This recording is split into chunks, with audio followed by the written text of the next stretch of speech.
na ono de wo UK na ono na yiri ye CID ni inspector na na yiri ni so makofa body bi akoto police mortuary enti ade ta no pank enkonkohwe enti ade ta no pa na ye frɛ CID ni oba na inspector na me so be bɔ me CID fo na mane ene ye ni nyina wo mu nyina ko si ho ko hu ye na se ye de carpet ati kire na china ma carpet ni bi egu no ma hye no ena ye ko mortuary ho ko du mortuary ho no in fact na anodin wa shima kontana shinna shinwa mani yam nyina ahye a wudi nipa wa hye ba ade nyame be yes wudi boni nyame nso wo hwe ma kontana ni mu antima anhye nti hu na nimu no na se o mo de se kan wo no ko ho e ho no nso anhye bi o mo de wo no ko ho ne ko ho e firi na chi because na se enipa ne nyane nimu wo firi na chi ho ne ko ho na chi ena wo wo ye na ye bi afrenta na bae nti enura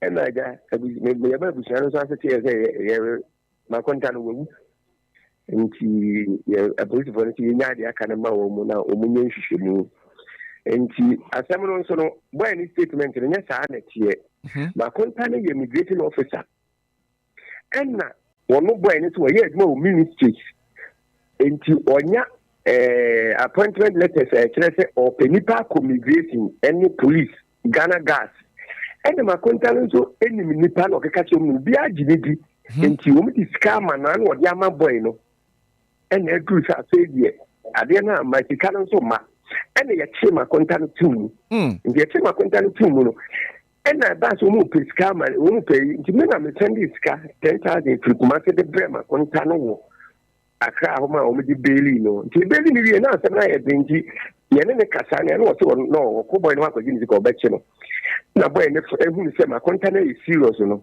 friend na ya wada na do 8 o'clock na wo se ma konta na mara ti ma konta na ko no ho no pansa ma fi bi na bi nti aboy ne yes anu ni mi se ma konta na ko na che because ne yire to kwan no no what police house and the police house or don't mean because of when I police for one this will you pay and the other of friends no me bano and so any success to aka no ko because one in the tier and was an mini kumane to obi of few aka na ma content of kimi ko ba content of kimi be mini no nti sada ne de okoda ma content no to ne do fie or do fie no ni di odi no so high bright premier take a call about be a friend and take it. And you have right in a friend or fair contact of our friend no DOP and no one.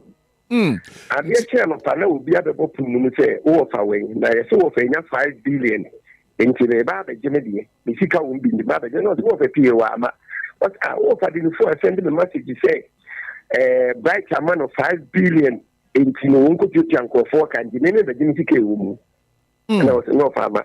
Let me say, that you know so I send the message a man here say my contact send the message wa be fie into your be fie no wa be dwana fanifike dwana ko say me body ni fia ka wo yes I say my contact time be because my contact phone and send the message no into be any say my contact na hide I send the message ni na we ni pa boni ni even at all chief inspector it me dina ho ka say me ba ne say me ba ne koba ne wo fa me papa panini ni jina ho oboa me ba no na ye family ye criminals tese nsem de wo makabi a kire afena so wo hwehwe me ba no pe no wo fa no mu pe no ai de wo mu pese so mo be ye no boni wo tese wo mintimi hu oba no wadi fie be say na ndise na sem de aka de wa police for le hwe wo mo oba no wadi fie be say wo ye ni pe wo yimi gate officer na civilian ni ye ni ka say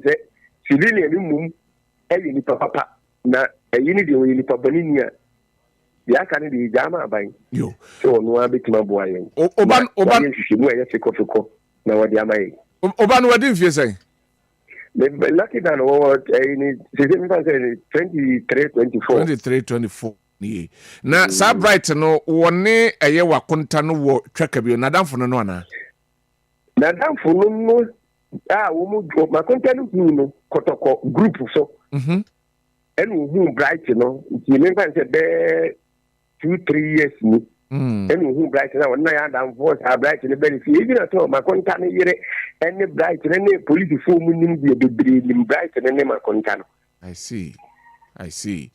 Right, you Nana medasi ya mensa medasi say wabana wabechire mu yi e de amayen say be di achire say de kwa kosubia no because emu awrem say 23rd of this month, you have court. Okay. First, you have kidnapping, but you have changed case now in the medal. Okay. Until 23rd, you have back court, you have CBI, so you have Maswati. Yo.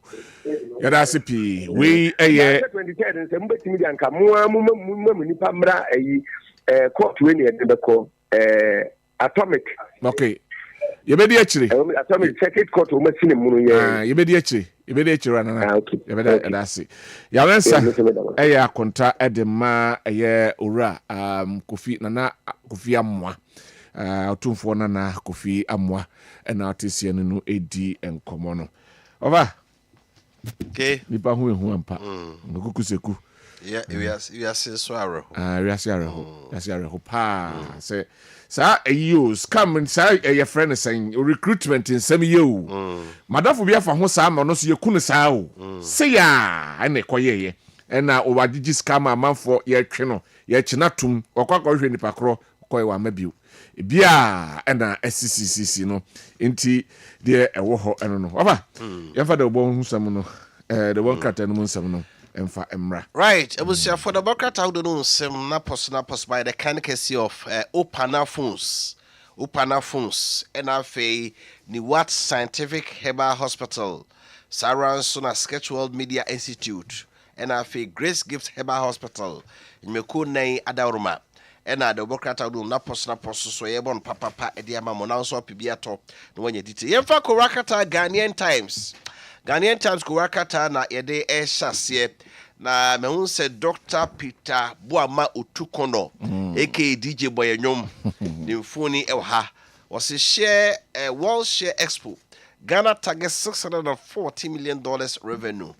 Eno ho asebo ha on se Ghana share better so ya de ni abre se ho adwadi enu enso benya so va so bi eno nti dwumadi opema mpene de Peter Boama Otukono ato ano efasa Tree Crops Authority who say which share expo ye koda de die no Ghana hwe kwan se ye kotosa nkutu abano anase nkunu a ye nya kra America then so pepa hensia ne edu 9 benya GMET warns of more rains in July and August. Ghana Meteorological Agency one boy kokko say July kuta wonsabo so ni August no almost nsu no ye fefe nti wiem nso ebe ye nwunu pa adwe. Confiscate all medicines from unapproved routes. Also for her apomden eso Kwabena minta kano ena o kache immigration for say Ghana no aye kraba memo no so bi di nro bi ba na amfa baby atema habo bi atakra de habo baby o so de fa na bi a wo de nantenten wa baby na ewura memo a immigration for monyi ni nyina eno eye Ghanaian Times ena ofa ede atu edwano me yento aso na yemfa krata no de aka no emfa ento aso emfa emamwa ye kwa na de ni eche the chronicle emu ena ya trese enei bailiff jail 4 years for forging judge's signature. Yes so hey anyway eno ewahanu how Adidome ritual killing was plotted and executed. Chronicle enso de aba ya odi nipa wo mo sabi omo di sansem hunu no wodi omo emfoni aba beto na uchima de kire se enei court bailiff enene yede no akwa mu ni nyina ne se eye judge no ne signature aba no akwa forge asensan de egu enkrata so ema enei wono so eho abasam a ya jeli no emfie 9 ena de domi ritual killing na yekeka ho nsem na kwan omo fa so a womo etena se bopo ene kwa mo fa so mo ye no ni nyina no the chronicle the abre Yemfa the daily guide Kuwaka Tanonto aso was a reduced forest market intervention IMF to Ghana. Ablikuma North election rerun court rejects injunction against EC snapped over ritual murder serial killing. Mohammed's LGBT class abstention Warren MPPMP. Daily guide the said and right kind of International Monetary Fund catch Ghana buying. So why no ama Bank of Ghana for $1 in kakregum.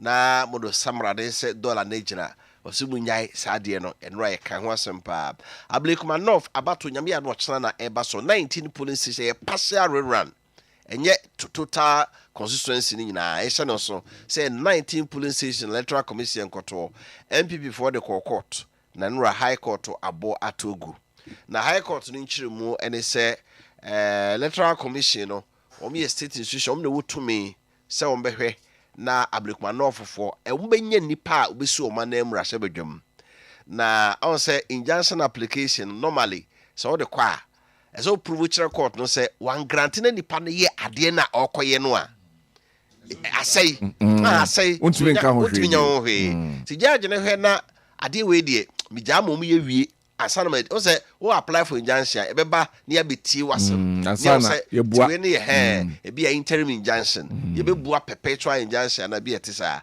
judge ne tie no se da bi se me ka se me my electoral commission to aba no nyame ya no afiada Ablekuma North nya omo rep parliament ba se what case out there be si edi wie on say u se ye winning tie nkoliti edi wie na mpa wo na winning ya ye better reverse no there's no need to grant an injunction. The injunction is granted when e bia ye made ne kwa bibia no ebetim dia dey e si anemu ti judge ne kire say you can get some damage each is bit my day aye bibi hu bibi ama nti enya amom nto na yenkodi asem na mu enu nti na ogira so aye day court is saying timi dia well in fear na na twem to try na say dia 4 years we ni bu ama wa na record today pass no way aye waso na aye waso na echiche ma yaso was na aye waso constituency ye dia asem na 4 years you bu aye na parliament na rise na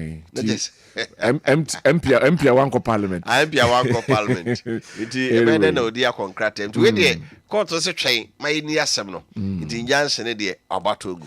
Anyway, the dispatch okay, LGBT dey no se run here ka no. Onyanfo Patrick Buama. O se enwanwa pa se ye kotoba afa LGBT sesem ho a abai antuto no kwa kubusa parliament. Okujeto se nyesa. Explanation okujeto be bai. Yes, ye wo committee bi wo UN ho a omo protect omo human rights ye evaluate in respect of LGBT. Yes, kurubu ho a yet is obi LGBT ani ya chena bono ni aye ni sei. Ena yes onkoto ba se ko ye mo nto omo dwuma so ana engu no. Aman na omo so LGBT so no. Omo nyina to no. Omo mpe omo se da bi wo so sabe adebo asoso ana so na yi so ena o mato abati ase yengu no na fe na ye UN ye be protect obi a ye say o ye gay say ni human right the human right human left ena man be brato advocate so kra to tia na wo de o kasa wo ntu bidi a silence means consent yeah. Just why you din out and one can be, O preso say, yeah, to say in line with Ghana's policy, say that the human rights of women say women being in a womb. What's the meaning of that? Women being in a womb. Come again, Okujeto. Right. The dispatch essay Ablekuma North High Court throws out MPP's application to halt tomorrow's election rerun. Yakaho ensem enso ewo hanum say 16 persons died and 110 injured in 3,595 fire outbreaks in Ghana in 6 months. Ti musuminsia 3,595 fire outbreaks na ebaye no nipa dunsia ena ewom ena ohamu anase ohani du enso ena eprepra musuminsia no. So we made history for Ghanaian mining with black voter deal. We anone ho abansem bebre. And ho sem bebre. Tuja aye Ibrahim Muhammad mfoni edaha ya omopeja aye krata echese enei aye black voter deal no atumi akom ne no ena azuma fo so se da bi enye sa enete ofa yento aso yemfa the daily searchlight and to us daily searchlight so the man me no omo pre Ablekuma North ohun no akonya no omo foni aba o se call clear way for Ablekuma North election rerun yɛde ho enkomo edada. Energy Minister hijacks Ghana Gas. Na Energy Minister Ghana Gas is one of the agencies. Hijack no choosing. There's what in the patreta. So na etimi aboama bibi ekoso bia ohunum na do the table. And your mom beboa on nipa no den better ho. Anyway. Jane Mensah's doom. NPP joins call for removal of EC chair. Ayeka. And I know say Justin Kudia from General Secretary. On this central food in common worker say EC see almost be more. Because I did on why NHS said they are not fit for purpose. They are not. And right, Dr. Ikuya. On now NPP manifesto a committee no more in Odano. On also I can say you say Dabi is simple for Nkoye. So I'll you as I see you. You say NDC for the first time. Two parties now agree say NDC for that's what the NDC has said. Anyway, for the first time, the two parties agree. EC it's not. Odike offers services to NPP to come out of difficult. Odike see NPP before. They say they move here top bottom top no. Mo my crowd be bo mama so. No NPP reinstate agric as a core subject from basic to tertiary institution. Showboy and Eka. Kuyajuma also say agric science no. We science ya the room. Integrated science and agric room. Call yes there's not alone. Yeah. You say omo dey ashim. Or say be ya yentim. But Mama and acting chief justice to grace swearing in of newly elected national executive of GJA. Abadjumfo foni wa. But what is Asante region there no? Asama ba ho. Kofi adu don fe. Asama ba ho say omo suspended inauguration of the executive wow. Of course losers maybe the course and then maybe ankoyi o said that number 12 but number the nipa bi din be ka ho say almost so qualify so mo to and ma vote no edane ye nti so almost suspend the Asante region there no why only Asante region say ho na asema ba anyway yanto aso overseer and yede to us Mahama fulfills pledge. I said nominate Suparu and 3 others as deputy ministers. That's 16 ministers, ma'am. Yeah. And then Abam. Ken Thompson chairs newly inaugurated ADB board. I said, Ken Thompson and he walk away to training Ediama ADB. Former CEO of Dallas Finance. No, and Ekodano. All right.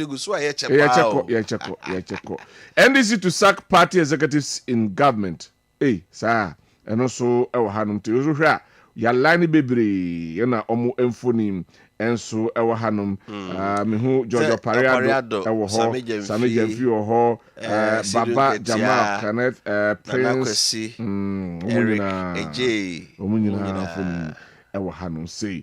Afei Ablekumanov rerun. Let's work to fix broken EC. Omane Buama tells MPP. Said they not ye kana. So mienu nyina singisi no. Omo mudi animu no nema enko. No, one more man can you see. Feed them on the eye Ghana didn't support LGBT rights. A black one. Black one so nema nugo. All right. Yeah, the New Republic na a torso or say Kwewu chieftaincy tussle that several Kwama Boat in the second reaffirmed as Kwewu Mahine 24-hour security requested as tension mounting Kwewu.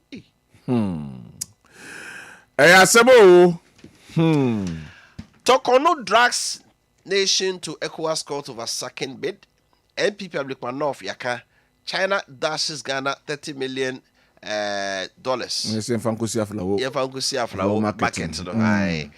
Government hosts high-level agribusiness forum to boost industrial growth.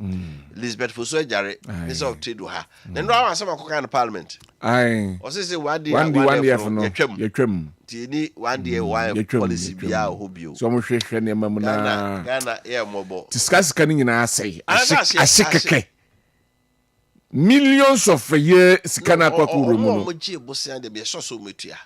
na de na twema okoje no he say na ebosia aban facility no unya bank bosia so they see one district one factory so the bank you have to pay so you the twema no say na na was secretary no wo no so what person be here one district one factory ni bia ye boa ma yi oniema bia machinery bia free dia o se o matwam one day we dey nyina be 24-hour economy no ti ni one day one of bia ho bio the constant bia make us continuity Ghana a problem pa no say ye ade a intimi ntoa so nwie. That is our issue. Me so be babonte say yen criminalize say aban beba na on toward the previous government projects no yen criminalize constitution no the directive principles of state policy no kire say aban ba so to aso ba enye no mandate you also mo yen mandate ti say ne kwasesa enye no mandate because na e kire say wo ba one to aso a was it to be criminalize no me no ya adwen sika na mo hye no na do because every bia no ruling party won so omo majority in parliament omo ko pass ya na opposition se ye ne mo nya adwen it omo ba ya no ma bese no o my Ghana sika o country Ghana Africa money Ghana money o ga the chop am anyway it me ba na me so me de aba na ma chop we are now so ko na ofraba ka just say sangrofo we omo sheda omo sheda baton change o baton change eya no so ko do so ba beji kakra no so abeji no di kakra ni ete ho ni ete ho mpenten kwa. You should hold these people accountable.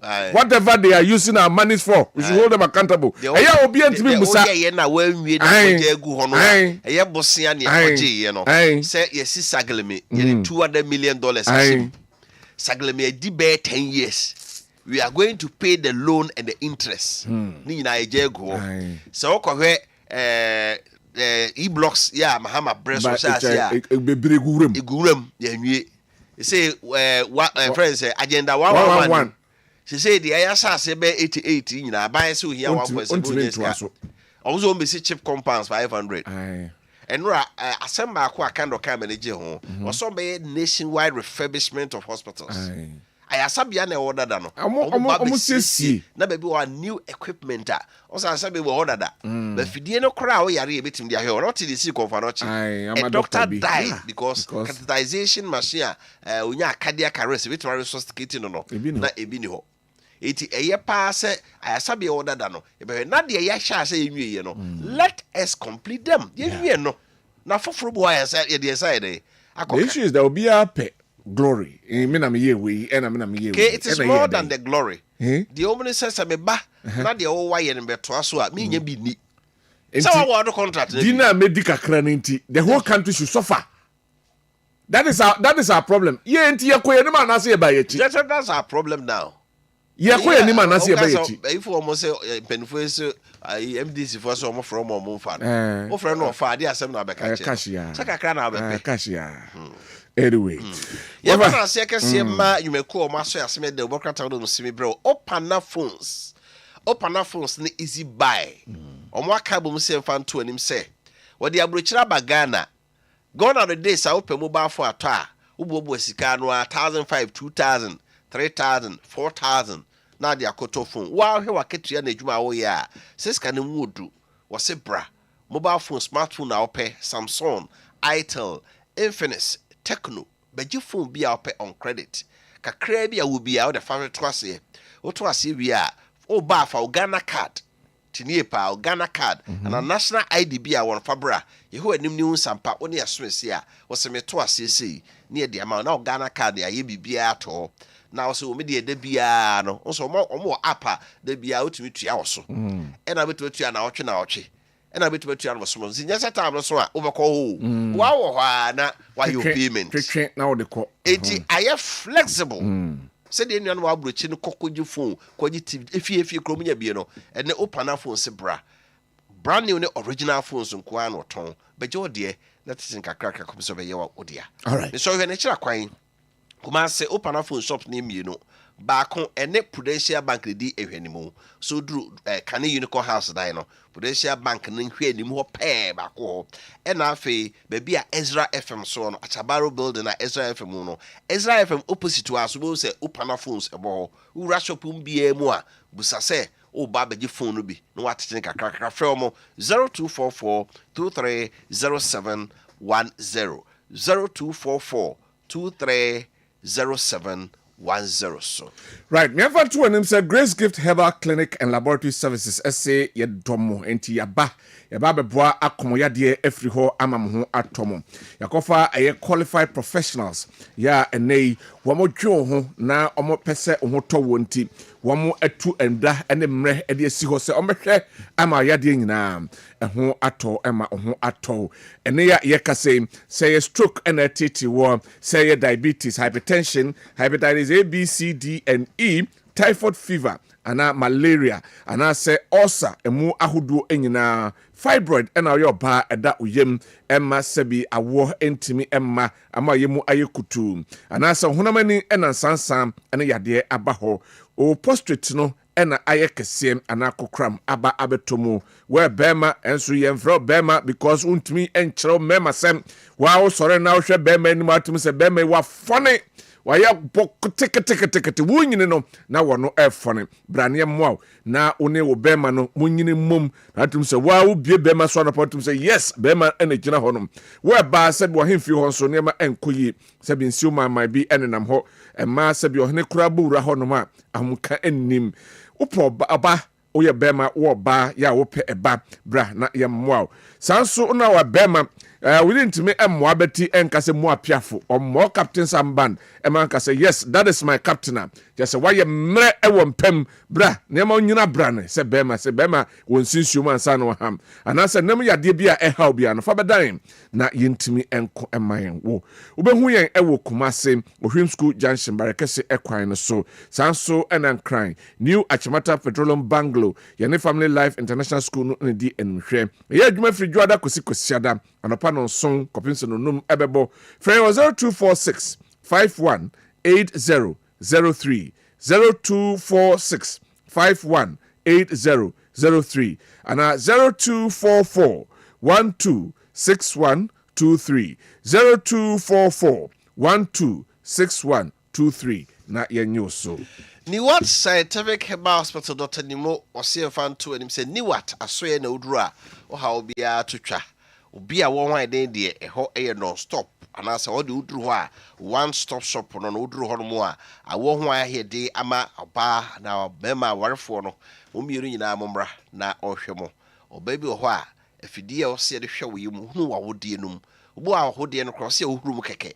ebu also viruses and fibroid si akwan de da ye furu no mu akora ni sentumu a ebe sei bra ni nyina wontu ase bema no so bia na ho nkwamboa no esua unsu no agene said that mekano David can was say I am fearfully and wonderfully made because kun ye one spermatozoa abeye opepem na 4 million na una survival ye no be man so hunsu na gene a eni ahode a ebitima show be nyin se ko na ombusu no emma wo kidney o liver ene wakoma sa organs we miensa ene kura ni pedua no akoma na di moja ko ba bia akoma no pepere de bia uni ahoto o kidney sa abo no so tochima sebe ene jonso be yi fin bi oni pedua no mu liver no so na aduane ye die nyina sebe digest ye di BBC moja ne ade nyina no eye ho adwuma nti emfa oni pedua ni akoda fidie no so a wo behwe na organs we nyina problem bi ba ho a wa ye ho adwuma ntem sebe emfa ha omre wo nti se wa asthma diabetes ade bi aka bia no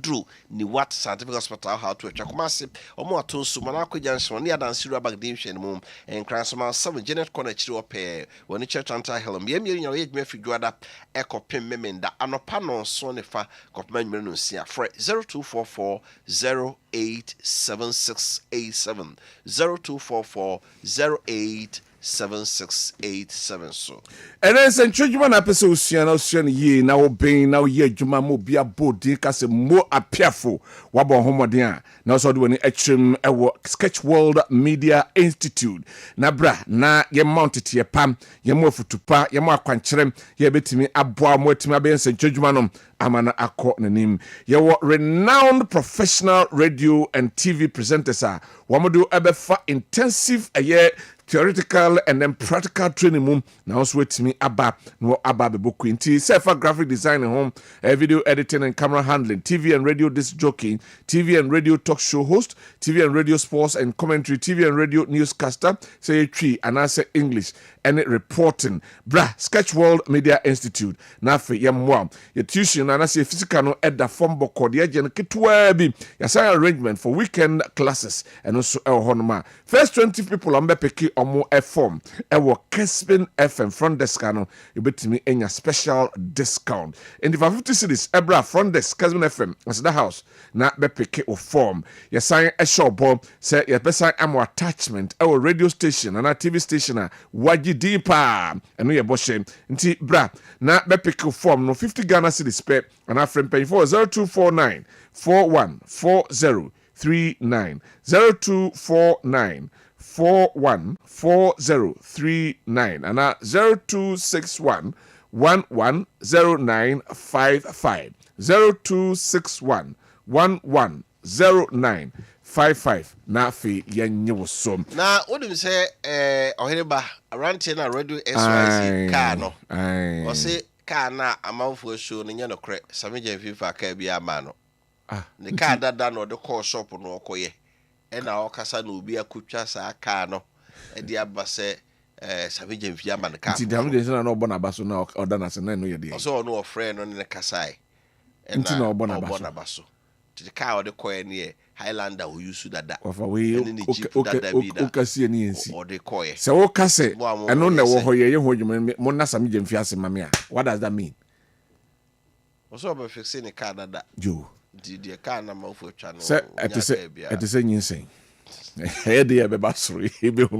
anyway, my main kind message is kakra abai na afi yenkohwe video so no emra na yewia na yabehwe de wo hanom sei we say this morning show is the best from Kojoa Sempa Furniture Works Adum Kumase ena odi we abre ene anapay Eric Kwakubuadi a patriotic voice ewo bechem also yesterday was a bad day for the new patriotic party upon the demise of Achim Ebuak. Okay, that's not what I am supposed to read. All right, I'll say President Mahama and his NDC have scammed Ghanaians. The NDC party lied to get into power, and what they promise is not what they are delivering. It's no more a Japa deal, but a Busuya in Chemfa now. Okay, wano edia wade abre enono kabito ewo goso menshia wano enso ese I still don't understand why some Ghanaians are behaving as if they have not seen JDM and NDC government before. Like I keep saying, same lies and propaganda that brought them to power will soon expose them and will not talk much. Wesu edia ono ede aba enono Masawud Elkumase Bantman and so Edibi Abraham. Or say the inconsistency of the EC is very much alarming. Their intentions to help the ruling party to win the Ablekuma North seat will not save their job. The disappearance of pink sheets is a serious breach of duty and electoral law. Dangerous precedent ahead.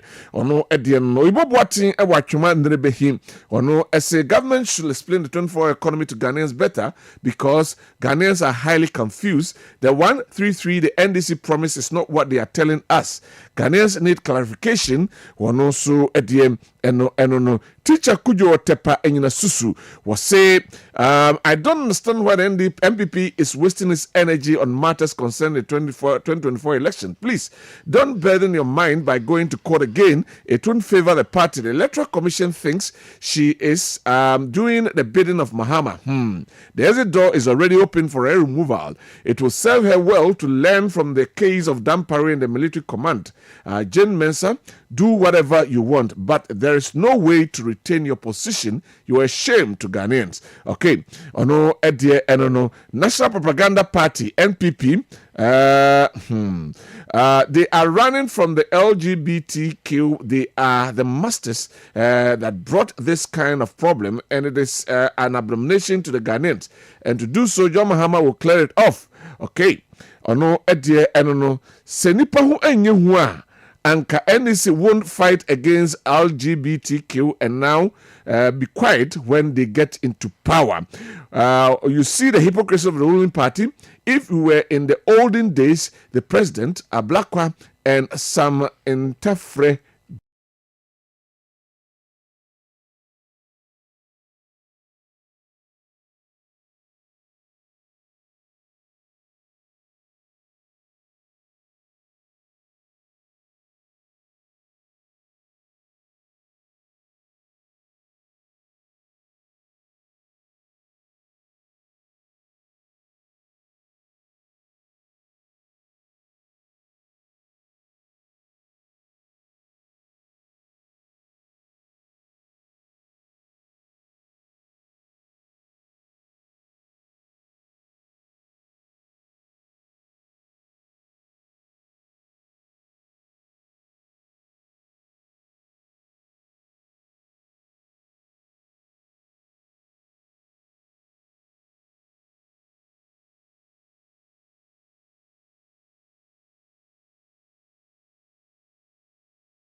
LGBTQ plus voting in USA?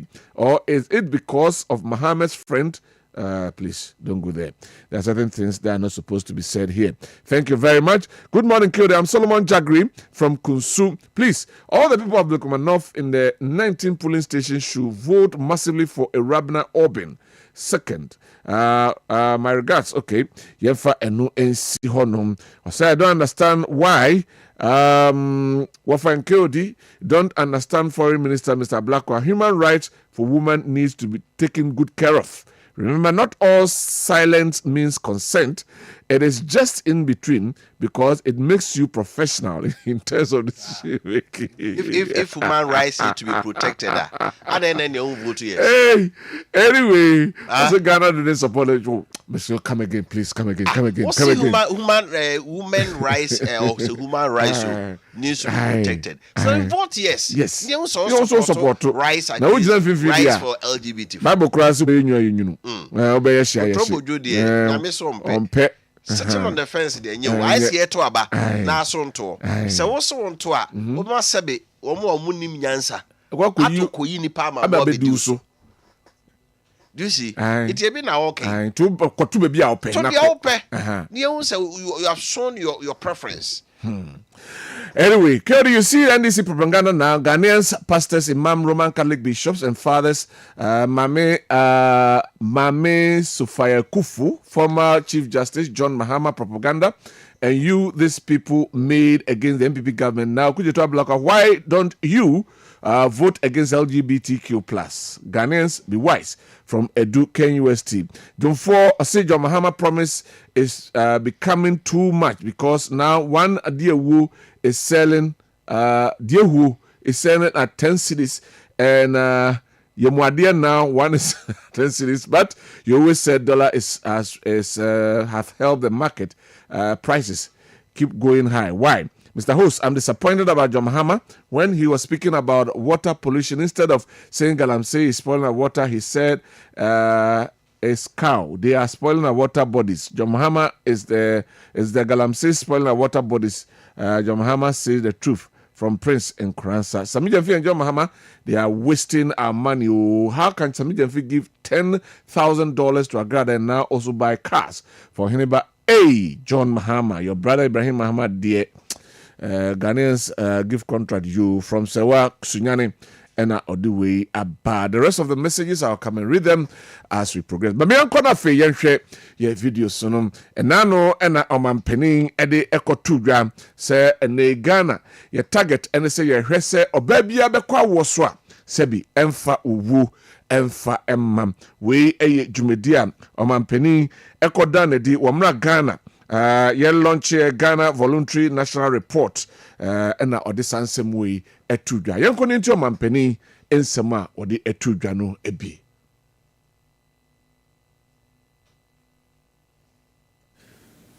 Access to potable water also remains uneven.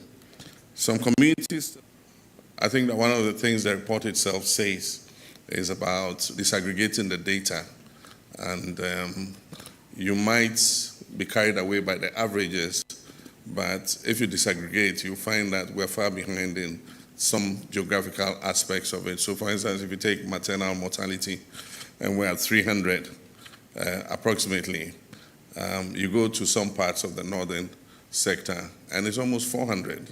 And we need to disaggregate and see how we can reduce the numbers in the areas where we're not making much progress.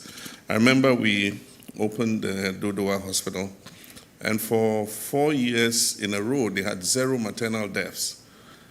And, oh, there's somebody, is that one of the doctors from Dodowa? Oh, okay. And they got good accolades from West Africa. I think they were the best performing in the whole of West Africa in terms of 0 maternal deaths. And so we must make every single facility aim for 0 maternal mortality. It's a statistic until it is your sister or your wife or your relative And so we say 300. Who are the 300 of the 100,000? These are real lives. These are mothers. These are sisters and others. And I remember when Nimoy mentioned 300. I remember that in 2016, we were at 314. So I asked him, I said, what's this magic 300 number we cannot break? It is my hope that the next time we compile our VNR, we will break the 300 barrier and go down. But like Nimoy said, the best figure is 0. And so I think we must put in more work. We mampeni ensamna ode etu dwano ebi wasan eka se ene ntuo eye enkwa ti ene omampeni ehwe se urban and rural water challenges no obehwe na afei watimi edi hudwuma aboa ema obi enya nsupa enso anom yenti nsama omampeni ede etu dwa. Access to potable water also remains uneven. Some communities still rely on unsafe water sources, and others endure weeks of dry taps. And this is not only a rural phenomenon. Even increasingly in urban centers, we're undertaking water rationing. Your taps are closed for certain days in the week, or they're open twice in the week, and so you have to store enough water to tide you through the period that you don't have water. And if you run out of water and you order a tanker, and like Nimwe, you go and look in and you see frogs jumping in the water, I don't think you'll be very amused at that. And so it's not only a rural phenomenon, it's also an urban phenomenon. We need to address regional imbalances, improve infrastructure, and prioritize maintenance and equity in water delivery. Water is said to be life, and every Ghanaian has a right to quality drinking water. My government has launched the Big Push initiative to accelerate progress, a bold investment drive to mobilize over $10 billion over a 5-year period for strategic infrastructure development. This investment will go into roads, bridges, hospitals, schools, railways, energy, ICT, and supply of quality drinking water. Access to potable water also remains uneven. Right, enti we omampeni ensama ode etudwafe mienko the Foreign Affairs Minister Honorable Samuel Oku Jeto Ablakwa wano ababe chechim se enyese bia on support for from anase Ghana church no hono enyese bia LGBTQ friends saying issue no eno person be kon so dinchemu ebaye yenko tie nsama Honorable Samuel Oku Jeto Ablakwa enso ede etudwa. Ministry wishes that there are misleading reports in sections of the media that Ghana has abstained from a vote on LGBTQ+++. The ministry wishes to state for the record that there was no vote on support for LGBTQI+++, for which Ghana abstained. So let's get it clear. There was no vote on support for LGBTQI+++, for which Ghana abstained. Our ambassador in Geneva has clarified, they have sent us the full report, and they have clarified that the vote was about an independent expert's mandate on violence against women, against people of various sexual orientations. That is what the vote was about, a general vote about protecting human rights, particularly of women, violence against women and persons of various sexual orientation. And Ghana decided to abstain, consistent with our human rights credentials. Why will you want to endorse violence against women in particular? We frown against that. There is no way we will violate the human rights. We Samuel Okujeto Ablakwa. That Ghana should have taken a firm position. Come again. Nti omo koto yes and say they go against omo ye violate against. I don't get it. Me, I don't get it. Same Mr. Sambra, honorable Sambra Biu. Ade na yanya ye hu say yanye, ye hu say ne let Ghana know exactly where we stand. Ni hu say hafi ena ye gina, anase hefa say ena ye gina. Right, yansan ko di dwamra na afei the aka no yemfa ba san de be ko di dwa no. Video bi ho mala me so ye hwe sa video Ghana fo ne ma bi koso ha ye hwe ni ye pa on say Nigeria ne other candidate hu bi pa petrol tanker ko na enya accident a emuna to no ekubu no bi afa no bucket ankre kofo gallon ne ye kwa akoso bi. Fuel is highly flammable. Fuel ye highly flammable. Mr. Malam but more than any the way Israel Accra Kumasi road yao and the petrol tank any accident and na emunato actually gallon that time no car na yes na poor ni nyunu go no spark kete betima mejato aju bom mu nyina mawu eja betom sesia anyway and ebasa now time gallon say ukwa how much money are you going to make? Over minister say you do yenkomra yakoba definitely ebebo to the yenkodwa somra I was a National Petroleum Authority MP for St. Antonio says that make up petrol once a me. If you are called filling station, so called top petrol. We say auto 500 Ghana. But wow, top 500 Ghana no. One Kobe beer and a full size. Grufo into 500 pound a mammy, and I watch you from a mammy. It told me so full now, but quality no. To be ya frame.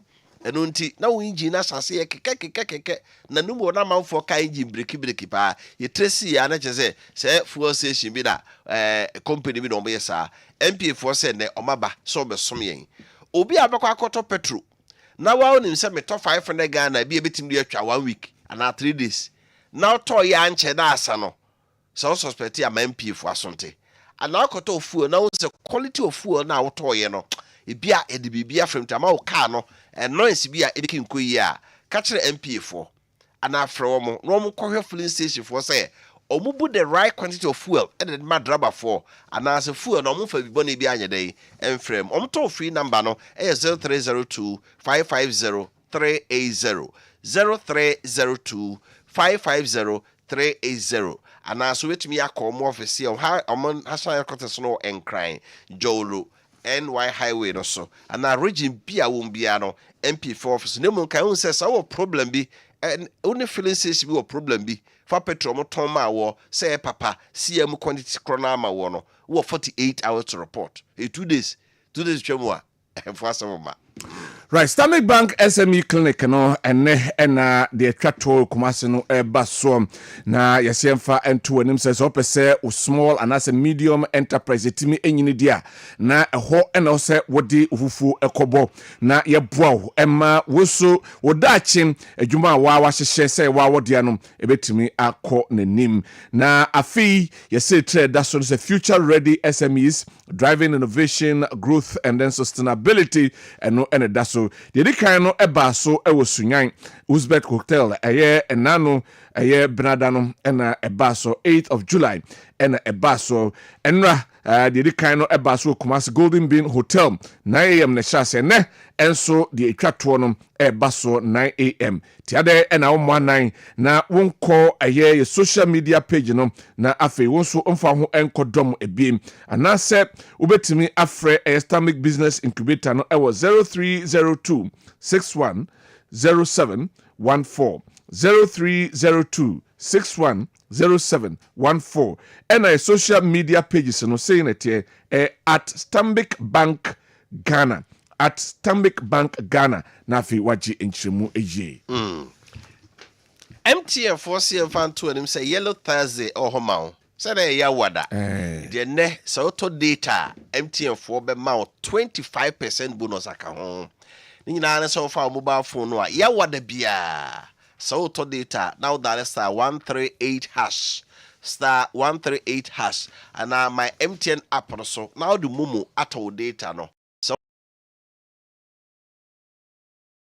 1 giga 250 megabytes free no we are sense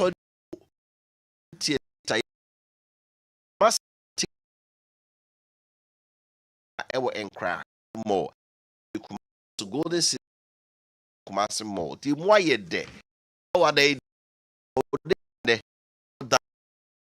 uta ubenya 25% na ma akuyi MTN where you go. Faith Convention 2025 na 27th of July. Trade that's awake now.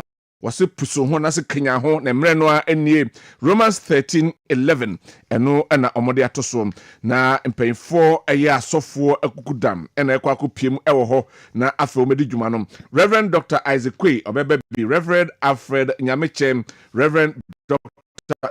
Douglas Okuna Frimpong Apostle Dr. Emmanuel Osei Kwabena Dankwa Prophet Akwesi Ajima Prempe Womu Baso Ebabidino. Saso and a Reverend John Olu Liberation Christian Center Honorable Reverend Yao Owusu Chang CPC Reverend Joseph Jima Santim Maranatha Evangelistic Ministry Apostle Dr. Samolotu Redemption Our Faith Ministry Reverend Charles Okra Faith Gospel Church Reverend Martin Ampomam Harvesters Evangelistic Ministry Archbishop Dr. Prince Kudolo Goyi Evangelistic Ministry omunyina APM ho na nyame yadoma omadi dwumadi no baso House of Faith Ministry ben Asantama SHS so I'm runabout Kumasi na opening session no kwesiada 20th of July 5:30 p.m. na eshase na fei morning sessions no eshase juada 21st to Saturday 26 July 9 a.m. prompt na eno so eshase evening sessions no eshase kwesiada 20th to Saturday 26th of July 5:30 p.m. pepepe na ne kwesiada na omo climax no womo aye joint Thanksgiving service eno ebaso 27th of July 9 a.m. pepepe ena dwumedie no enso ebaso say free transport ho after the service na de wakwa akosi bibia nti yenkodi mpaye nyame adma 20th of July na yemwa ema my Ghana enkononim Prabang Green First for CFM to him say ene baby a wode uti beto no e ade ehia chen bibia nipa no ko chinchin a yesi ebiso obi nipa no fie emusa ne sika na ne fie wa he ebusa na ne sika wa he what be da aha ite baby a wo ye baby a de uti beto no here the Ashanti Pride Prabang Green First CFM to him say ne o masisi adan na ne nyina nso ahwe nipa tememu say obi a baby a de uti beto no obi aho den setia akra ni nyina anyepe obi ho a ohia 2-bedroom house pe ebusu akra mo no so obi hia 3-bedroom house obi hia 4-bedroom house obi so hia 5-bedroom house o masini nyina bi kama 24-hour security e gated community e Prabang Free se bra na be dan ya esi no de open no ne ade amawo utua 20% ani amawo fie num na boso ye adwuma nyina na otete ne kakra eda ni nyina bu a kitchen cabinet bibia wom opede wo abahye wom nso a ni nyina bi ho ni nyina ne se beba Prabang Free so se wo ajanhye ho na omo akokere wo adan na de open wo yie na afi watete ne kakra se hasle wo me ko heme da yesie no ko omo wia me cement asase a me koto ye no kra no se wo hene na sa ato amani ba foforo ni nyina eto etwa wo se from no mo fa koto ne ko ya dan wo masie no wo no beje ho pa o number is 03220 38946 03220 38946 and after 0546 022 306 0546 022 306.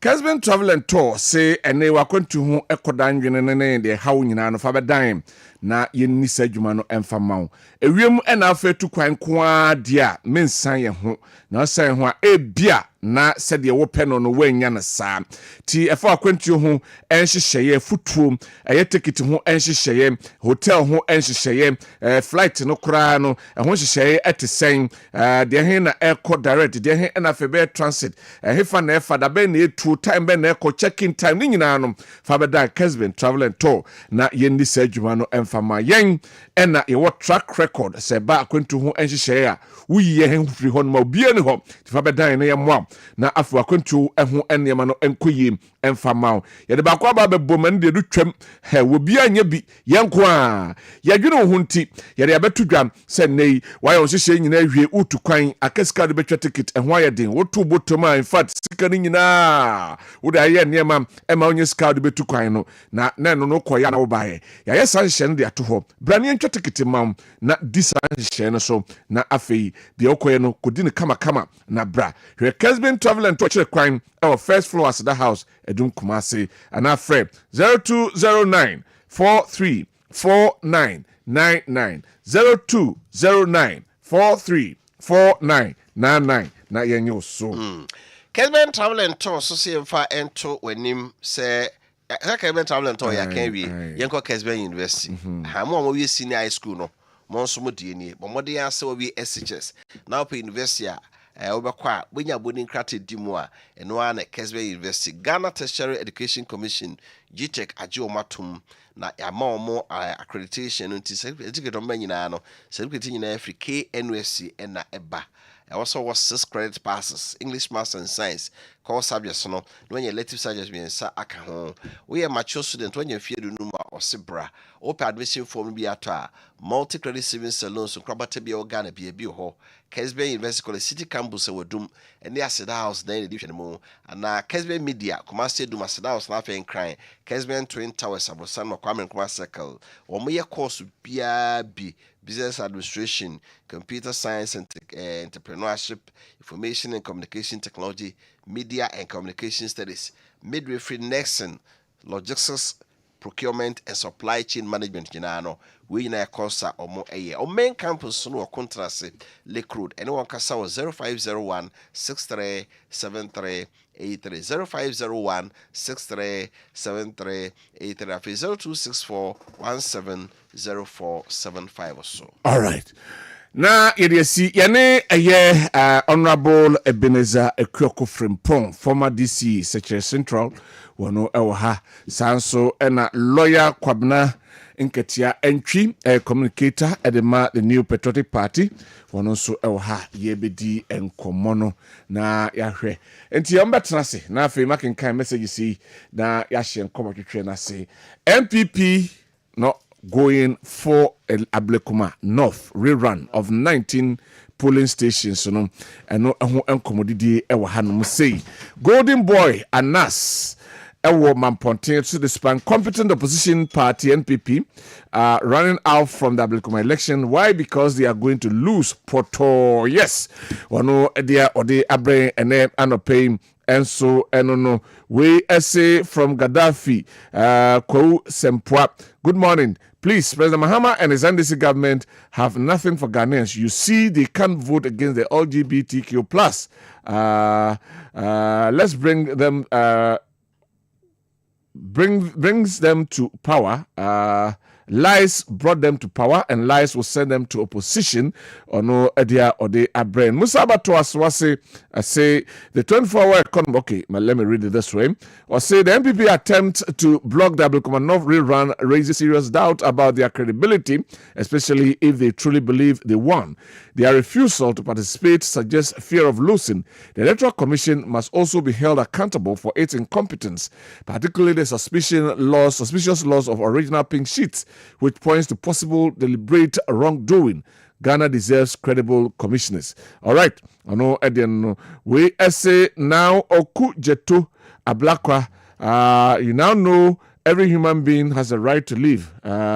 Bishop Duncan Williams LGBTQ is still going on. Please tell NDC and John Mahama that Ghanaians are Christians. Ghana is a country. Ghana is a Christian country. Good Ablakwa, shameful to you because this voting is yes, no.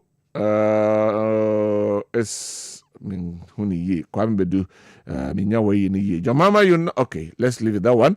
Nafi Mamenko Namema Abejafo Akwaba. Former NALAC president, former DC Secretary Central, former DC Mampong, Honorable Ebenezer Ekuoku frimpong. Ekuokui. Ekuokui. Allahu Akbar. That's right. You wakwa watching. Na wako de. Papa. Na mama me nua lawyer Kwabena Nketia Entry. Ono a legal practitioner and spokes and I say Okasama the New Patriotic Party. Lawyer. Good morning. Good morning. Now here. Right. Yanko Abdulkuma straight away. Na fi yenhwe ehonum na the New Patriotic Party aye wumukande na afriye edin nsam koda court say enei ka court enkebima no na onfa injunction interim injunction enfa ento abato anyame adoma ochina eba so no esom because court krona bi ena ahyese 3 polling stations na yesi enquiry coalition eka 62 recollation polling station ho eno court abomunsam no atu agu mate se mose monko na mbetena mrem ampa kofin se asam ne betinu mamintu lawyer Kodi anapade maminchia memeni akwa mentwi o sensitive financial services obibiani Kodi no kre e da sem kodan court said the emra ne chese ye no e de kodan court no na court abo asem na guna o hear reasons are court ni jina to the boss asem gu na it's nothing like a political decision because a political decision. That is how I see it. How? Because we Ghana mramua you see a two abana say ankoya mawa Fako court we article 23 also administrative bodies no so maybe na senya Fako court constitutional de bu man no brand so article 99 or the court is what the assembly court say parliamentary elections no eba start free high court so kona say one tier say high court you can appeal to the Court of Appeal. And to say election petition, presidential one now, ultimately start to how do you call it? Supreme Court. Supreme Court. And you know, so I did so, High Court. Now, on the 4th of January 2025, and a High Court did decision by say 3 polling stations and easy no. I say or running because of unavailability of pink sheets in this animal. I said that to church na 11 July. And they attend. Okay, 10 July. You need to go see. Isi na maybe call parliament. I catch a parliament. Say you be here and cry. Just 3 polling stations in the bay. Well, isi na kasem Asia parties no. Okay, the same thing. So there was a bit of consistency there. Until you name the buy and say things be on from say I said don't get a crab can be say easy you be them nobody knows. So na man or born buy was a day. After easy could that's sorry by or say after the better 19. Easy as an administrative body no, you don't have powers over the high court. Say high court I can't say 3 polling stations. Now say the man 19. And my decision there banner, you're doing one yentiase. And then then there's no way say you could participate. Because I don't know, why not the 3 now? I can't from January till now. Now even someone will even ask. I didn't know from January 4th. Easy car say High Court in the car say Uncle and 3 police station. Actually, so BBC and then July 10th. So much in sa we see one tiase mokochia makunde modi chinya ko Chesano police depot modi akọ baby amia horu bebre ade na ententam enei abase pink sheet na mosimoni edaso no yisisi enye certified nti enye certified dia ene ye nko ne nko rera na asenka bone bi anim say eno no ene na 3 polling stations also 19 of them omo yo mo no no kan 3 sa o kan parliament house of records o ko had o kan bia wo can go and verify o kan 3 o parliament court na kan 3 until why suddenly the change after the akwa 19. That is the question we must get answers to, because what can 3 from January court na kan January 4th 3 and now here I friend saying CI 127 now regulation 42 of CI 127 also can the same thing says a year there must be a tie, but when I side the court say 3. So why 3 now akwa 19 at the last moment 19? The EC must come out to Ghanaians and explain. That's why NDC, led by Sidin Katia Kase, is competent enough. I'm so proud today. You were always back in the EC. Say or Juma or boy Juma be okay. I could see Amondi and Monsieur on your competent. It's a office now, a very sensitive office. And there must be consistency. There must be consistency. Mekaise will be co-interview. You be a question. Now answer all the man wrong. But the consistency and the confidence or the can't answer no. What to happen once are confident, even though the person is getting the answer, but Nipa no can and they can with confidence. You come and say this today, then the phone one name who will take you serious. And to be able to say oh you're competent, you free who can argue? I see. Now I general I see Nketia so can't ask them answer. My member be do it. I don't nobody knows what he saw before what kind of kind. What I think why 3 now at the last moment is 19. Why? Is it because she wants to protect her job or what? And the run there, me too, the party in paying for. My catch say, Yamfa mom. And some Musra, go and rerun. Some we near, go and then rerun. Yadimra and a year, Juma. Yako court. I didn't say easy decision, override the court decision. I mean, I'm fana, community court. Dabene is in 2019. Dabene is in 2019. Ochra? Achina. The court case is on the Babaso Dabe. Emrane say, according to ruling now, judge na the Babontino, Abaturi, or the Bahon. Yes. Me uncle hon near ruling. And then what do you find wrong with the ruling now, Doctor? No, the Aban. Or say, I say Abdukuma, not for no. They must get a representation in Parliament. Yes. Nobody is disputing that. But that doesn't take away.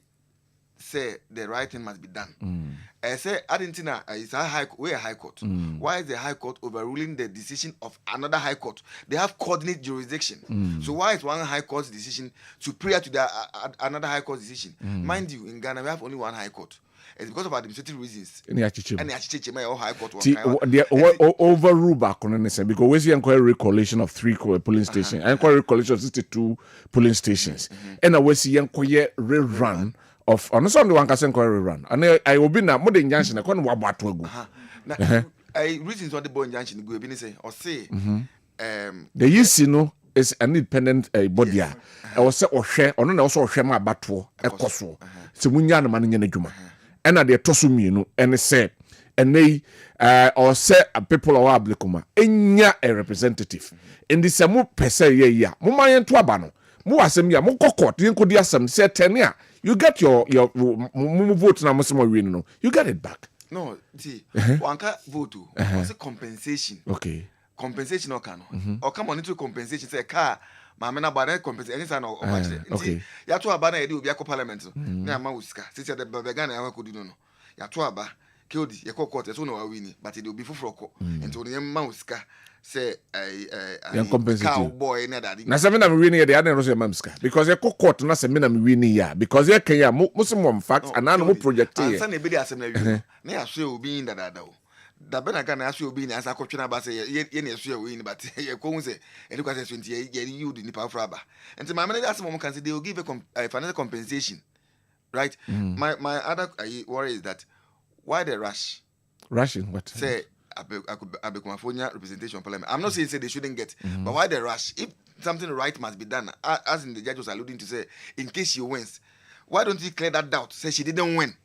And in Yambotre, now in the court, as I say, it's a run of 3 constituencies. Police station, nothing 19. Is anything going on there?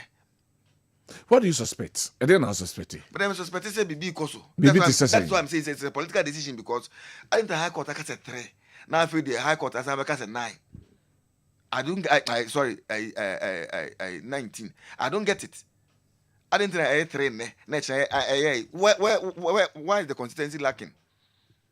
Why is the consistency lacking? Why is the consistency lacking? I didn't the consistency no. Lucky. I didn't think no can see. Yatuaba. Yin and some course who are about to home don't Kwabena that in some course baby yeah do 3 you see run of 3 why I say suddenly it's in parliament too where the people of Ghana are represented now almost say yankoye 3. Why the sudden change? That is my question. We need answers from the ACC. Some babe trim. How much to say? Almost say, almost share, almost a tenacity. Every share pay sheet in the 19 of these polling stations were not certified. Well, nobody signed. I said they were not certified. But Parliament, say all those polling stations were signed and certified by the. A one issue say exactly. I didn't say no because our issues say our issues with the consistency. Why I say no because and now by I say yeah to I presented officer saying now sign police station executives now sign it. Then the following day. You come and tell us something different. I call Parliament, I call court first on the 4th of January. No. They said all these things in court. Say everything has been done except 3. No. That is why the court held say it's only the 3 that must be rerun, not the 19. So why the sudden change in the 3 to 19? I didn't say that's why 3 na 19. That is where some of us have difficulties. So if the issue is consistent, say from the beginning into 19, and can one ask them, but no vacancy, it's not vacancy. Next, our customer who take you serious. I see. Is it because someone unseen hand is trying to push strength? Who say there is an unseen hand? Well, and you say it is clear. Clear. It is very clear. Say, okay, why changing? And Saboni and Sakasi been a chinchim. As a Ghana, you two about me since 7 January. Mampani Mahama Sisi, and I'm maybe because of Ghana. A bit saying, military for a year or more. For left, right. We all know. It's your Chief Justice. On Nama Bruchina, I echo us court and I pay I am because of sack here. And the number cause of Ghana and even a year. Because power no I Nebuchadnezzar Momokra Egui. There's a time is coming. Say Mahama caught 4th term, 5th term. Mahama Nankasa, a time is coming, he will no more, or any part, he will die. And to me, you know, my son, a baby Ghana. What I say, you baby Ghana. Nay, says now NDC controls the executive. They want to control the judiciary. As they are doing. Legislators, they are also. What I say, what at all did they want? So now that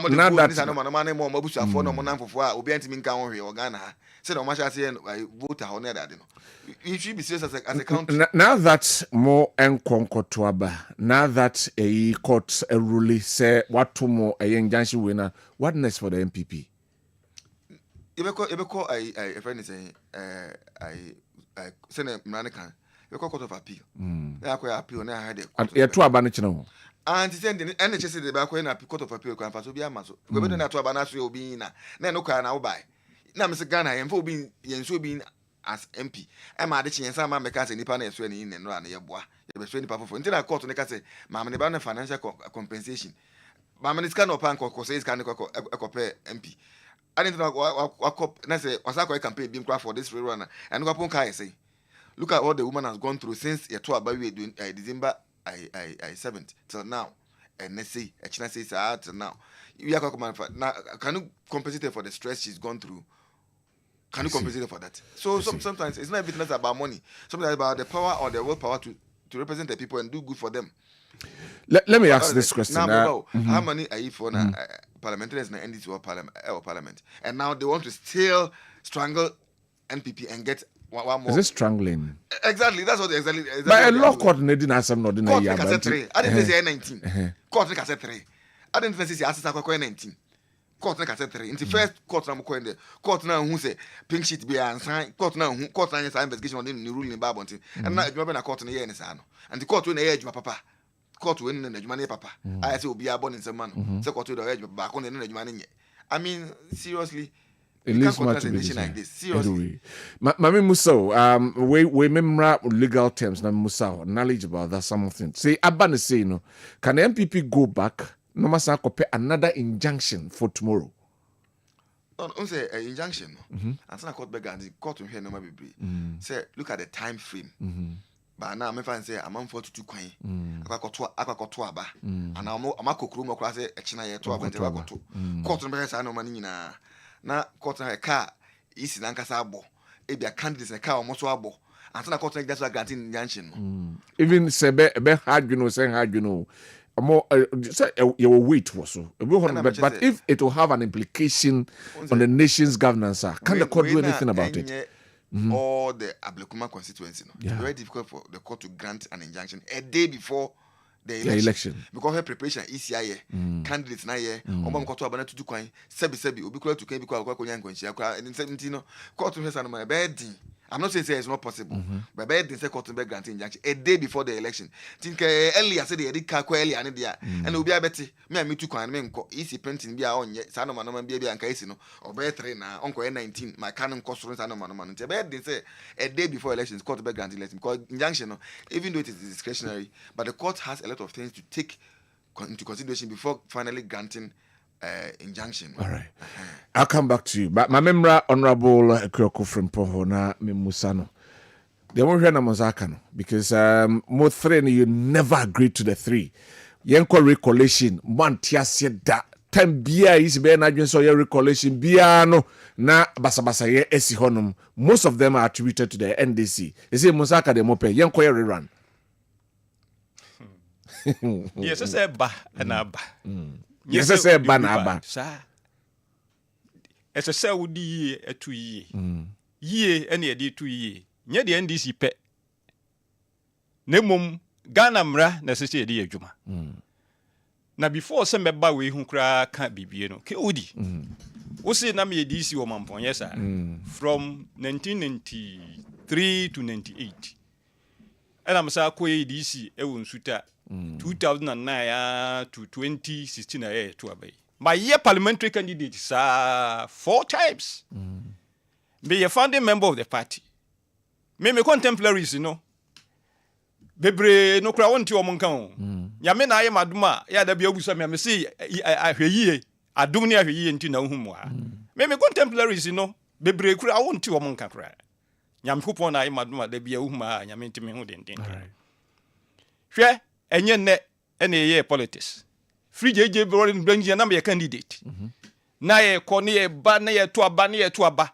KOD the see the year 2020 no. ABC da see ye coalition na ye tututuo. Ema enipa wuwu ye ema eye basa. ABC da 2024. 2020. E free ho na sa no ma we ahase. 2020. Make kosi se. Baby ye free ya aduru ha no. Ye ahase na ye nwene ho na ye nku ye chi ne nsesa no ma ne mompa ye se binsi bio. Sa collation yi ho asem a ye ba yi KOD me be se bi Ghana fo nyina adwene sisuo wa ya wo ye host no be so mu nyina moboa yen efiri baabi na aduru ha se ye collation ya basa asie so te asie tachi man hwan no ne ade nye tachi man ko a o de ye 2020 nye ye nipa nwotwe wu ye no eho ene sa ha we say here asie nanke bi nsi da my candidate 4 times. See ye collection no make a collection just ye to aba de bibia na hwan ye to aba na basa sinu ni ade na ye collection the year 2020 na sade ne hiasie if baby sabre no nya ndisi abai kran ne wo and that 2024 so nya ndisi abai ne wo na Ghana no ye hwe no mabi ne hiasie no si ya momodin pa ye democracy no nyame amoa yen yentimi nkoye nim yasha se basa we have the power you to me say o see sia no enu no asem na meka no omampani wo ho any security apparatus na wo ho no what are they doing is their mandate yes no me mabai ni ho 2020 mabai ni ho mumbetime sia no KOD enu na meka ho asem say se ye miani emna bi kura na se ye ya electoral law na se ye ya se ne be ya asa de ne be sia no se ye honestly and sana maba asema ya ye kanokura so what I say ye de ni ye kan say pinches no a ya ye documenta ye de ye collation no ye de ye ni bi aden na mu ni bi se ni ho ye de ahye enti ye basa no ye si ye no pinches no ya ye obi akopi man no mo die ni ho ye de ewo hin basa no ya esi ho no ye satam ne ya bai ni ho basa no ya esi Ablekuma no me pese me tibi ase o pinchit no mo sakan me sa akode me kan no so bi me say pinchit no mo sakan ye nsakan mo sakan copy ye ti de ko si de collation ye ko si collation anya chechi se basa si ema almost katai pinches ni bibia including legal commission there. Okay. Basabasa si yo. Ke odi na make us asem no. Say before the year 2020 no. Na basabasa see collection center bi ada. Odi hear the history of Ghana. Honorable, as you say no, can't we look at a way of solving the same pain bi anke benya copies of that piece same pain say besia. We keep copies somewhere. And I say Sabri SSS unim ye lecturer laws to be a. Emma to the extent to say Sebasabasa si nessa pinches no kura obi si yaskata ye nya kura mpo no. Say that should be yes, there should be a copy. Copies. What is here? Send you immediately lessons in your baby no. See you best send the information no kura kogu computer bi su baby na ye nya back cover. Ghana interest. We should have thought about these things long time ago. Mr. Many Abreba na make us certain because I know my has see. See I'm here. Oh. Ye do see a election. Next the nipa na ye college na that's a do baby na say will be fee say. Obaskata no. So what yes here? Entino ke o di many Abreba na make us asem no. Yenhwe say 2020 na here. Na nipa ngotwi wi ye na wa yanka ho asem bia. Na 2024 e bia sa civil. Na che say to an ye to so. Enye asem papa. Yenhwe say college no ye beka ho asem. Afa no maba. Ye si ye ni bi.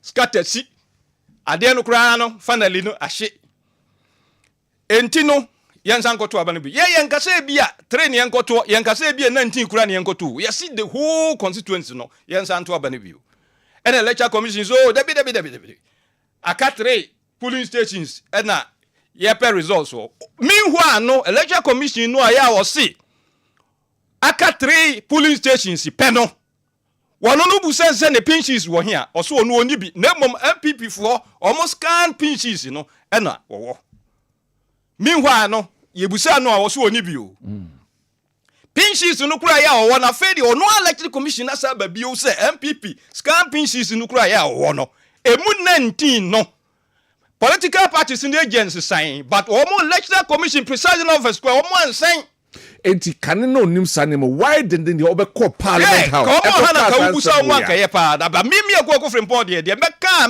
be di be WhatsApp no ano ne say omo ye incompetent enti MPP for ye ka so omo ye incompetent and am so omo ye competent and na muni ye nyina ye ko abenkro say omo ye incompetent na o ka say ye chama say ye be yu omo eno ene yade me de nya eno na meka say omo tena ho a Ghana fo nyina ye hwe Ghana fo nyina ye hwe na wonim ke odi Afarijan former president Rollins and appointee Afarijan na dwuma ya wo ye no wo ye no finchim enne wo tenafuo mo no nko ana te ho so je na bia nga ye no na no mo ko interview no na fuom no wo te fa won slow bibia because ni trimu fa no de ye da dwuma as so ye lecture commissioner yes oja for na say guide you because untimi nya lecture commission adwuma no anko nkosi awie beto brebie no na we kwa kwotena wo fom ti say Afarijan tenafuo no me akwa frempon madi DC infiedu miensa enso brebia ya mekọ mempasua so brebia ya mekọ mikromu brebia ya menam bia minsuro bibia because mitimu fa na me de ya adwuma no but obi wo kura mpo no a wo kọ no kromu kura wonamwa na ase we dey osuro ana ase ofere so na minu yi kasai no kasem bi wote wo ye lawyer me de me ye law no ye no de animu ha ya bi ye law no ni sociology ni de ye nu ba bia wo si appeal no se wo mo kase wo mo kwa kope injunction because say court no behwe no ba bebre nti no injunction anya dwuma nani yesesa na che de ha de nti na mo prepare na mo nkonkoto na busa na sem bia se wo musura na Mose mo awe na elections no. Se mo awe ne dia. Na yesi afede dia duro no. Esase akoto aba ne biwo a. Mo how ne say. So mo winning. The times has changed. Time so mo kasa omusura, so mo kasa mo kwa. The edition. Me say wo mo hwe ya. Incumbency plays role. Nipa go go aba. Me hwe candidate no, me hwe candidate no. Na oye mmobo. Na na kwafiriye. Suddenly no as when nyini bebre kura wa grow very old. So, if you see a to abayi, me tumu nyina fo including me nuati, am say me ntane unhia, me tumu nyina fo say wo lose elections and now we are in my way you.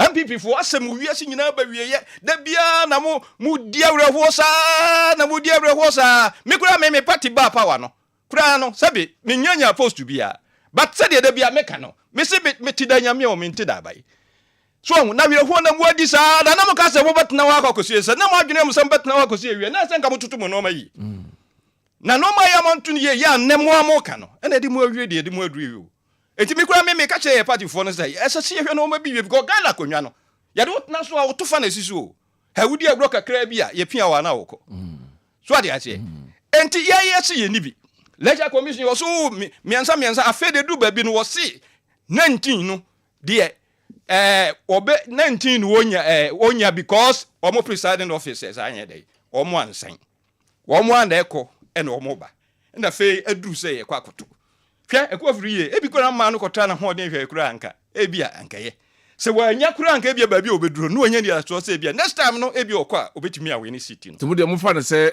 ablekuma no de 19 be ka ho ama fa no fala akwa omo no ada de so de utie mimi nua de wo kana e kire se wo musuro mu ntimi nko na yesi be ma de amso musuro emra no mpese ye adwuma ye suro emra ne de court no aye ko ye no nyamra no mkai emra ye ne de omse abato a wo ma wi ni dadade wo mo nsan kwome nkoto aba wo musu me se KODA court no wo mo de ko ye no se wo mo de nkon enje kwakoto so no enye mra na the court no substantive issue is there say omo di sasem no ba ka na omo de koto ho se ebe ma yen koto aba no na ye di asem na wi ti omo de omo nim so omo wi ni aba ti ekodi asem ni wi a omo be wi di se omo de wi ni aba ya to a aka 3 polling stations a ya yen college no wo be then what me declare omo so omo de omo wo result MPP for na declare omo so omo result am me say KO me bisa MPP na declare no me declare na omo na declare the election commission na so declare results no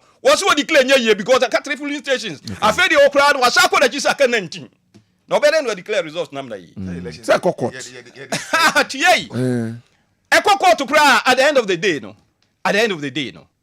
court no ebeka say election commission they declare results court bi eni ho a ya wo de kwa obeka say MPP for they declare results ana woni manya dwen na wo mo ya wo declare results no wo see won college nwie aka 19 dey asem na wo ka eti so dey court na mna kwa kusisen maybe dey say me be a law sociology no me menye lawyer enti so but dey me say election commission they declare results omo kona court kro ya ka say wa na na ukogina parliament de ka sa aka miensa ene aka edu enkro enti enkoye se ebia nsem bia NDC fo ni bi kan ye no na ebia ehwo hu enti abeka sansem no ede be asem na court no ntimi musa na sa de court be dabi court no ntimi musa na sa de court betimi abusa no ane say wo de wo na wo busa sa anamfa lawyer obejinu mama omo ekubusa sansem no dabi de lawyer betimi abusa no ane say wo collections wo pinches ya wo declare reverse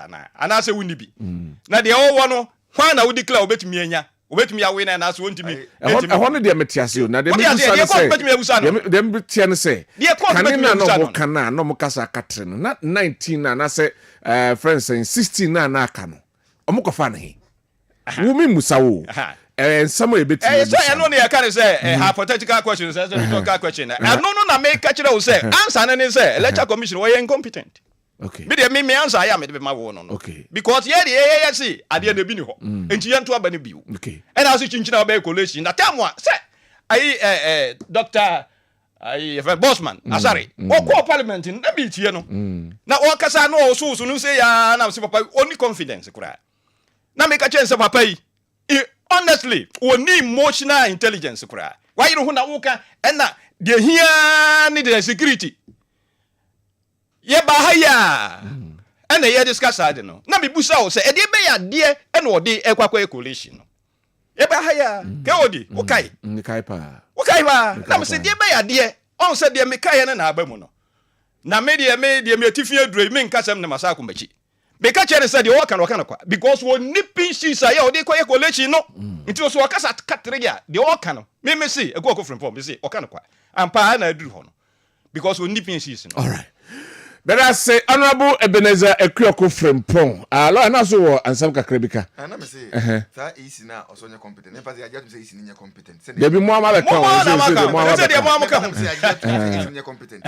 Na time o ka say Catherine no competent na no ka say 19 na aka. Yes, competent because three no aya work ya nyini say three. Right. Ma men kan we na fe yemran behwe ye next one no na ye ntoaso. Musa Bato ewo aswase or say the MPP's attempt to block it. That one has been read already. Mame Enfa we and Twasom.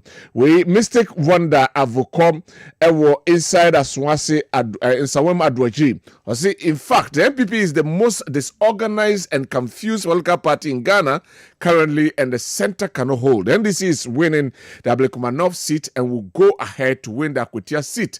MPP never again. Hashtag Ghana will work again. All right. Honorable Chief Soso, future MP Kwabena, or say we sincerely urge President Mahama and the NDC party that Ghanaians voted them into power to bring 3 square meals onto the dining table of the vulnerable. In fact, Ghana deserves better. And a JDM, greeting to Chairman Odino Odelman Koka and Francois. The High Court judge is afraid of being suspended by the president. Oh, Samum. And also, Edia or the Abraham. My question is this High Court judge is telling Ghanaians that all the ruling the previous High Court judge ruled for Techiman and the rest is not good ruling. Grace. And Oduwe Abraham. Michael Woyuke Ashford or see good morning, Kyodi Ghana politics party. Now MPPs are blaming the EC. Nothing has changed. The same voters are in the constituency, so they should go and be voted for, period. The EC has delayed too much. That is why. All right. Good morning. I'm Okai from Bantama, Senate West District. The EC's decision to rerun elections in 19 polling stations while excluding one which raised serious concerns about collection is a problem. We, the MPP, wish not to participate because it is a biased process. But our candidate has confirmed that he is participating. The government will last and karma is coming. All right. We say Kessben Morning Show is the best from Koja Sempa Furniture Works. Okay, yeah, that's Koja Sempa. Ghana police should look. Okay, he said Ghana police should look for this stupid guy, arrest him. What does this little baby know? Okay, or no idea or they are brain and so on. Now let's move on. Now for other issues. Just briefly, LGBTQ plus in Semim. Yeah, and they Ghana for abstaining.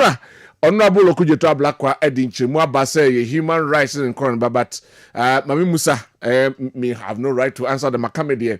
Mami Musa honorable na yenhwe eho ensem se yekotoaba edi etia se amanfo eye womo asebi womo ememani member da mani member emada tienko tuntia se yebemma womo akoso ne ayo maikaika de anase yenya omno bra Ghana koyo se wono a wonka say yes wono a onka say no. Mami to comment on that one. Now I'm for raising questions about Ghana's stand against LGBTQ plus. Mami to honorable. Kodi. Me kura say me nam ne say me ti say enkrofo bi ka say abano aya ekoto ye no e che say Ghana ya gi LGBTQ atumwa. Na ya na ni twi no ya na ne kamenim say radio so yetimi kan twi no ya na edin timi jai. All right me jai so e ko friend pon me di why nko ka de ya e de ko na ka de ya na ni twi no mo ka no na mo a eno akora ba me bi hia me wo say e de mo party no mo age sa de we say no ka twi no nam se de na KOD wo se si ya obi ti o na wo si omo yesa no omo representative wa ya omo UN hell say omo fighting for omo rights say yenye omo ayaka de uche de make am say yenye omo ayaka de na ye to aba say oh why ya open say yenye omo according to KOD ya amanfo tie wa omo tie mi no according to KOD amanfo tie wa ya me so omo tie mi nti ye to aba say ye makwan yenye omo ayaka de na say ye makwan see yenye omo ayaka de according to the okan no and a Ghana say yen ka hwe yen ka say yenye omo ayaka de yen ka say ma yenye omo ayaka de ye de ye si da bi yinyina ho na yen hwe ne yekoso mebusaw enti senka wo na wo ho anka wo beto aba se enyo ma yaka de ana senka wo na wo ho a KOD Ghana for person ti o ka beto aba se we abstain from yejitum anase yenyintum se enyo ma yaka de me ko me wo de bi ko tu o ka beto aba yaka de na ncha se yemfa mra nya adwuma wo yenka se enyo bia yaka de yemfa mra nya adwuma wo ko ma bia mra wom so we use the mra of the country to rule yenye de ne sen yegina he right afa na wo ba yeah, say the okar kan ne de nya sa ayaka de no aye free mu yeah de ne say wo ye free mu ma defo ntis wo ye me nyim free wo nyim free mu nda say na sa na okar yeah ye gina he LBGT ade na ye gina he me say se ba yaka de ye de mra because obi antimi sore prekon ko obi yaka de emra tiasa ba ye de mra na Ghana ye gina he where do we stand tie say abato no a ya ye koto no ye si ye de emra eya yaka de o say ye mfa mra eye ayaka diu Ghana no ye gina hen ye wa hai ye de mra ya ayaka de wa Ghana ha ye de mra na ye adwuma ye de mra na ye adwuma ba de mfa nya ayaka de enti ne ye se hu hia se ye beto so aba se de me kan no ne ya adwuna wo ye agike bi ti hwan no ne ade a ye mfa ayaka de enje de ye mfa mra ene ayaka de ha obi bia enti hu hia se ye beto ho aba Ghana ye stance ne same LGBTQ ye tia ye mra ye ho kire se ye tia what ya mo ankrofo bi begina e friend sen ye mra ho Black Star o ho square e be fefi o ma no what has happened to that e dey na see ye nti ho asem bia omo ko gina hen wo na wo ka wo e baaye nyama na meka KOD so wo na wo ka bebe de mementi sa asem anyway what you say mementi de wo ka no e na se e ba so a na se prosifo asu hunu ya ene ye musa o meme no nyina ye musa o mo be de meme hunu anyway what you say meme no nyina ye musa o mo se emra be na ase de o mo emra kwa be na ase de o mo fa so ana nya sa na tie meme de obusa me a de di ka me se me hunu ba se wo hunu di a ye nyina ye busa prosifo se e de be mra e kwa me na ase de o mo fa so ye nka se ye gitum ye nka se LGBTQ no ye no obi emra ma ye bi wa ha abano ekoto ye no ye nkire se wa ya ogitum se ye mra bebe ye bi wo kromu na wo fo aso no eno ho abano ekoto ye sa na ekoto abano okay ke odi nya sa sa abano ekoto ye ne kire se wa ya wo pese LGBTQ no ogitum wo kromu no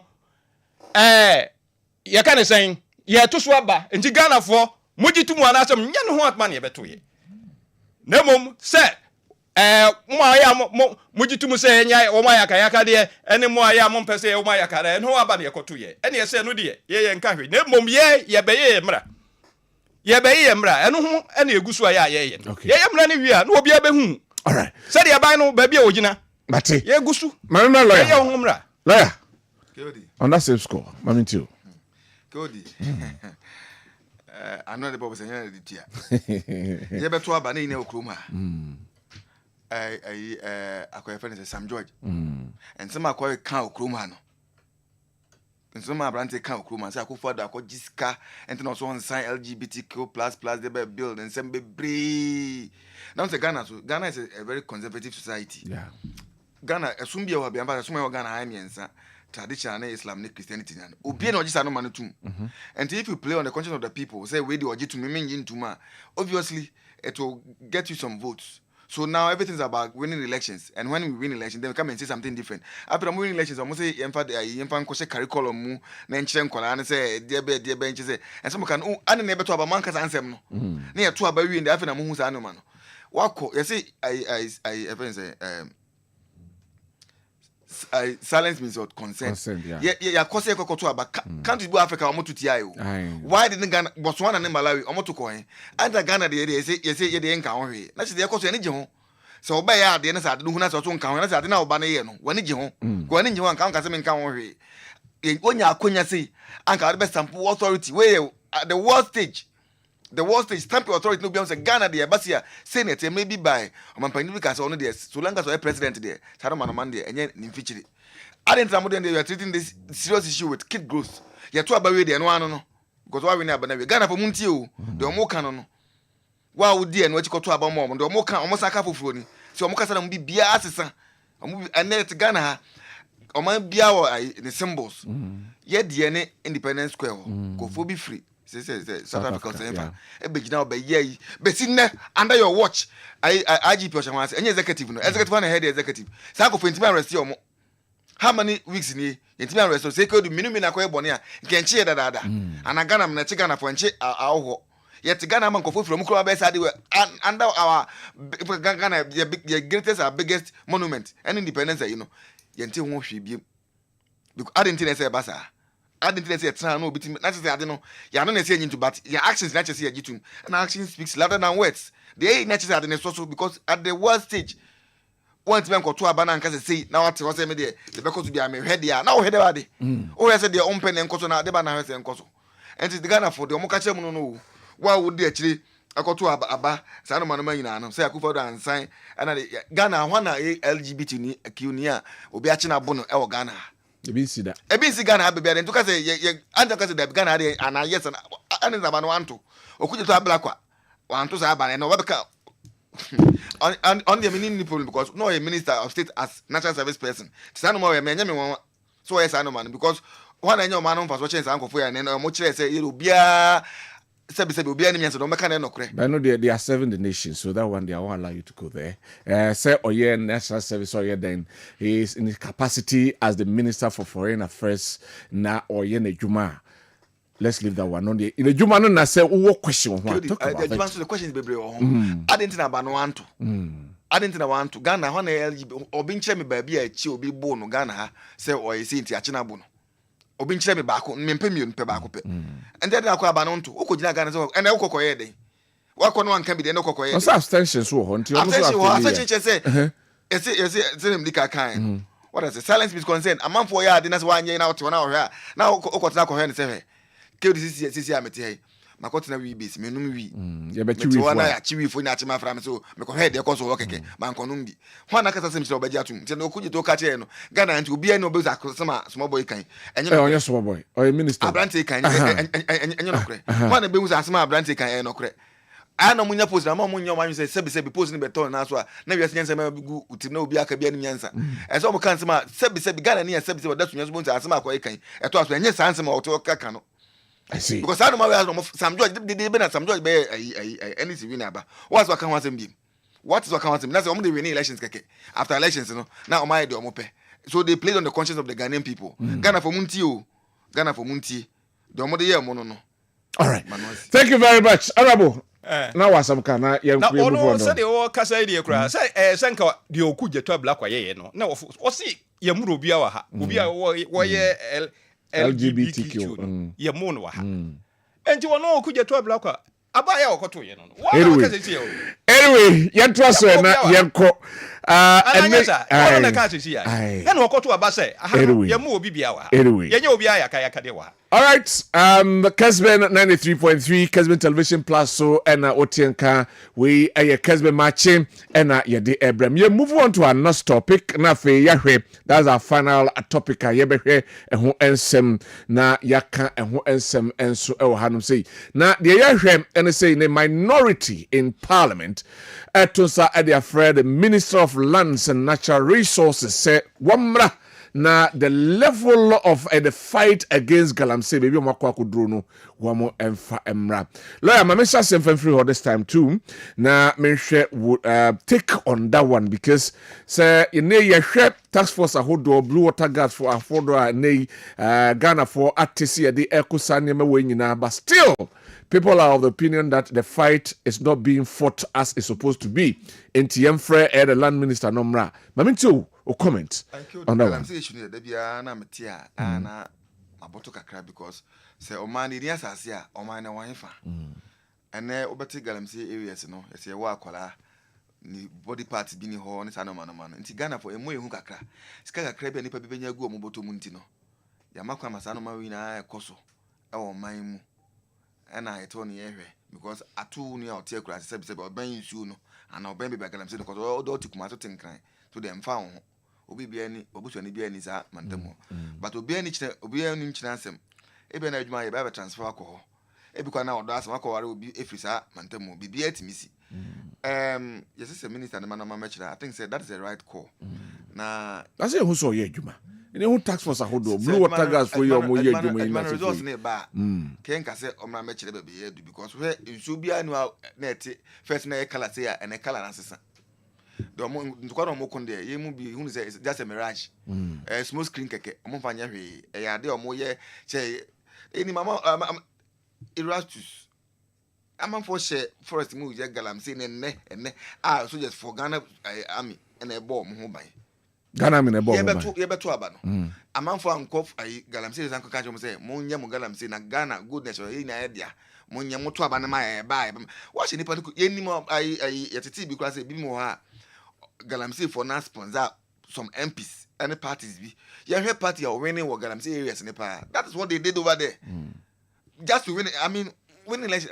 I honorable Kasoka based on elections and no more no they went there campaign on the he said yeah buy be mama ye oka atoni panitim wakoto abana ma waba onye show se bed so be catch nipa so man nye de oka so be manaye no because what to buy we because nipa no o sponsor o support o sakra to ma what is it I nipa me affinity no nam galamsey site no oh monye galamsey no ye buy mama ye a good nyakopon chasa susu ma ye nyakopon pese be ya nkwafa ncha ma monye ana mo die nkofo no yodu medu na ba bedu ba be ede adu ene afede mbenya aban ho sesa ne kono na nkese ka mo boa party na ota mass time no na nkenye ko that is about our survivor and now mampani kura gi atum se kono edene se no mo ye no na makona edi so man ko support o mo se monye ye buy be mo sesa time na aban na to na no mpo ye unpopular o mo ka so be declare state of emergency mpacho no afa henfa state of emergency from Kaso Medical Guarantee and Pacha no afa. I know mobile since January 17 no. On declared state of emergency to fight galamsey. When they were in opposition, they had this very good suggestions. And as suggestions afa. I didn't know declared state of emergency na Ghana galamsey. Ni hu sawa koda. Na hu so nani ati. And all our river bodies are dead water bodies. No living thing lives in them. Cyanide nesa mercury nana e wumu ana nso na ene blokwa na de yes so na ye.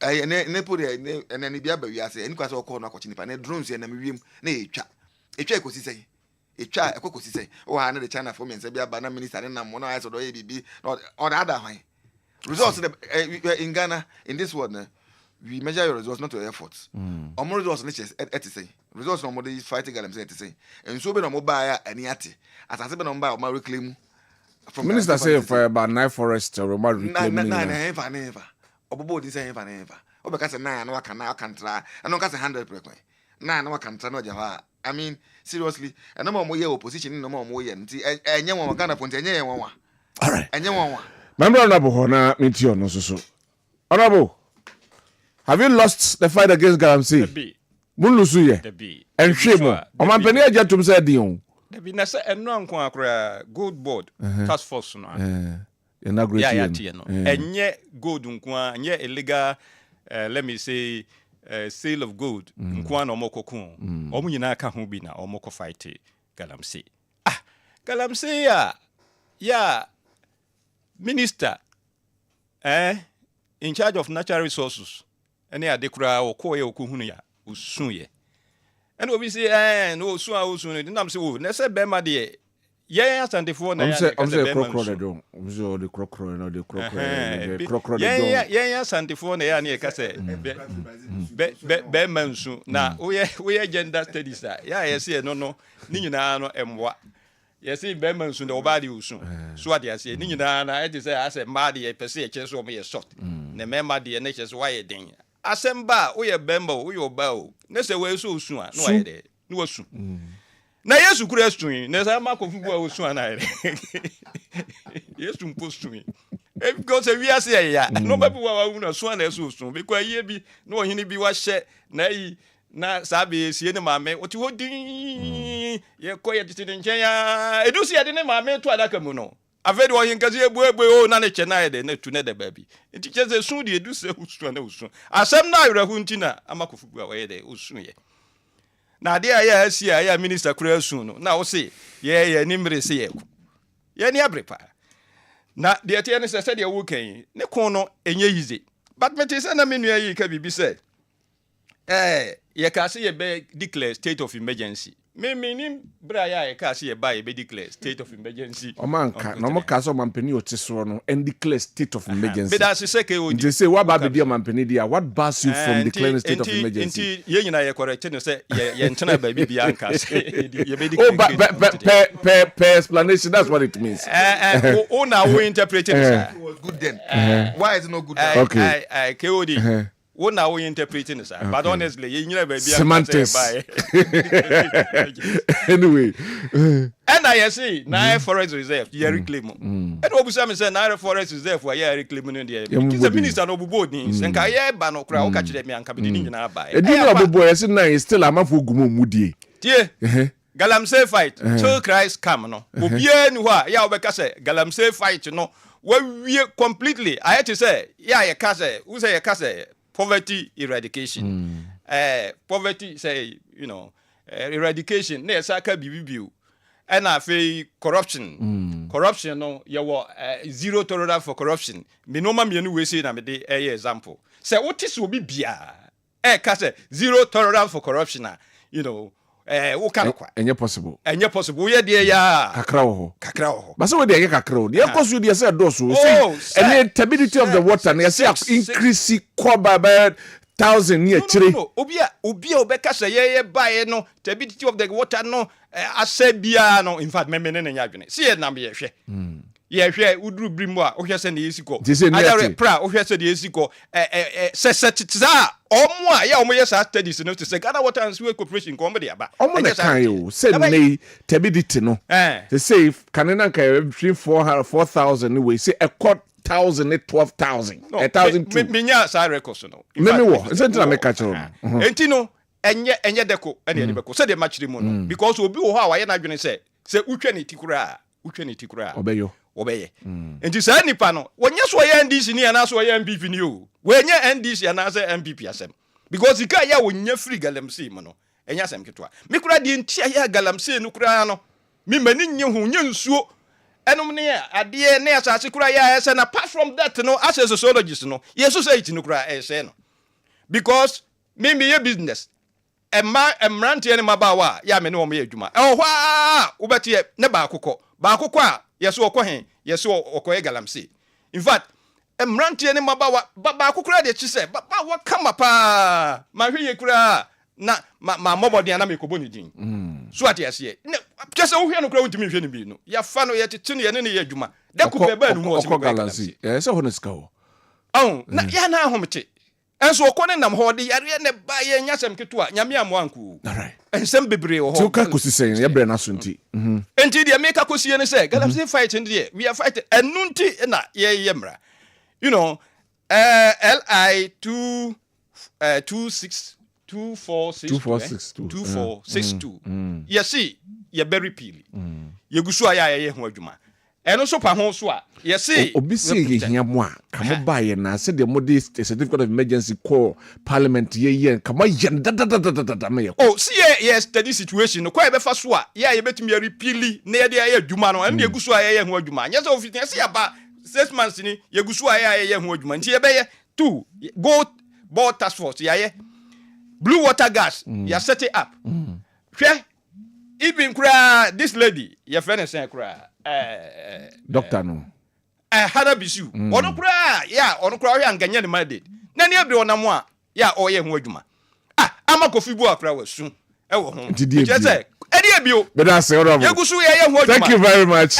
Obi see na wasu be mo na yesu kura su na ama kofibu wasu. Honorable Ebenezer Kwaku Frimpong, former NALAC president, former DC Mampong, former DC Secretary Central. Thank you very much for your time. Namada lawyer Kwabena Enketia Entry and so as he communicated the New Patriotic Party. Yeah, sorry, my member, happy birthday see and twaso na afe yen sorry eye jumeti eso. We a happy birthday enko enfama ajua owusuya Josephine Ajua Owusua Josephine, we teacher wa Konongo Odumasi MA2. Wafa nochi say yenkancho say happy birthday. Sanso and Reverend Father Peter Kusichumesi, Roman Father, our Bodumasi Catholic Church, Bodumasi Linda Abnasari. See yenkancho say happy birthday. Yankupon show.